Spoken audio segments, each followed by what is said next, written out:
నమస్తే అందరికీ welcome back to my channel D and R kitchen. ఈ రోజు మన కిచెన్ లో సేమియా ఉప్మాని సింపుల్ గా పొడి పొడిగా చాలా టేస్టీగా ఎలా చేయాలో చూపించబోతున్నాను। సేమియా ఉప్మా చేసేటప్పుడు జిగురుగా అతుక్కుంటూ ఉంటది, కానీ ఒకసారి ఈ పద్ధతిలో చేయండి, పొడి పొడిగా ఒక్కో సేమియా విడివిడిగా వస్తుంది అండ్ చాలా చాలా టేస్టీగా కూడా ఉంటుంది। ఇంకా లేట్ చేయకుండా ప్రాసెస్ అయితే స్టార్ట్ చేద్దాం। ముందుగా ఈ సేమియా ఉప్మా చేయడానికి పాన్ లోకి ఒక గ్లాసు సేమియా తీసుకోండి।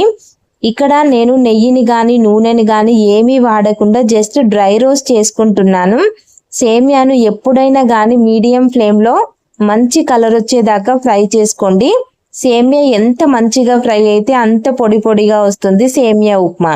సేమియా ఫ్రై అయినాక ఇంకో ప్లేట్ లోకి తీసుకొని పక్కన పెట్టుకోండి।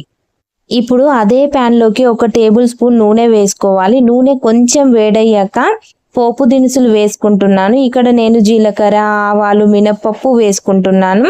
ఇవి మంచిగా ఫ్రై చేసుకోవాలి। ఇవి ఫ్రై అయిన తర్వాత కొద్దిగా పల్లీలు కూడా వేసుకొని ఫ్రై చేసుకోవాలి। ఇవి కొద్దిగా ఫ్రై అయిన తర్వాత జీడిపప్పు కూడా వేసుకుంటున్నాను। మీ దగ్గర ఉంటే వేసుకోండి, లేదంటే ఆప్షనల్।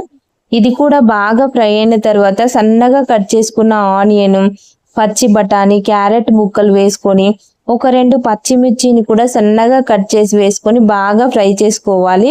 ఇవి ఫ్రై అవ్వడానికి కొద్దిగా టైం పడుతుంది। మూత పెట్టుకొని ఒక 5 నిమిషాలు మగ్గించుకోవాలి। ఇవి బాగా ఫ్రై అయిపోయినాయి। ఇప్పుడు ఇందులో కొద్దిగా కరివేపాకు వేసుకుంటున్నాను।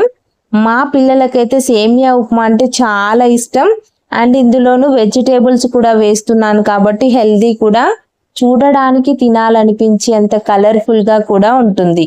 ఇవన్నీ బాగా ఫ్రై అయ్యాక ఇందులోకి ఒక గ్లాసు సేమియాకి ఒక గ్లాసు కంటే కొంచెం ఎక్కువ వాటర్ వేసుకోండి। మరీ ఎక్కువ వాటర్ వేసుకోవద్దు, వాటర్ ఎక్కువ వేస్తే సేమియా మెత్తగా అవుతుంది, పొడి పొడిగా అస్సలు రాదు।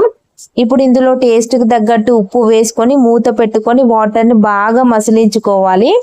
ఇప్పుడు బాగా మసిలిన తర్వాత మనం ముందుగా ఫ్రై చేసుకున్న సేమియాను కూడా వేసుకొని ఈ సేమియాను ఒకసారి బాగా కలుపుకొని మూత పెట్టుకొని మంచిగా ఉడకనివ్వాలి। ఒక 5 మినిట్స్ తర్వాత నీరంతా ఇంకిపోతుంది।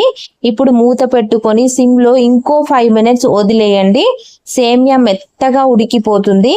దీన్ని వేడి మీద ఉన్నప్పుడే ఒక స్పూన్ తో గాని ఒక గరిటెతో గాని మెల్లగా కదిపితే సేమియా మంచిగా విడివిడిగా అవుతుంది।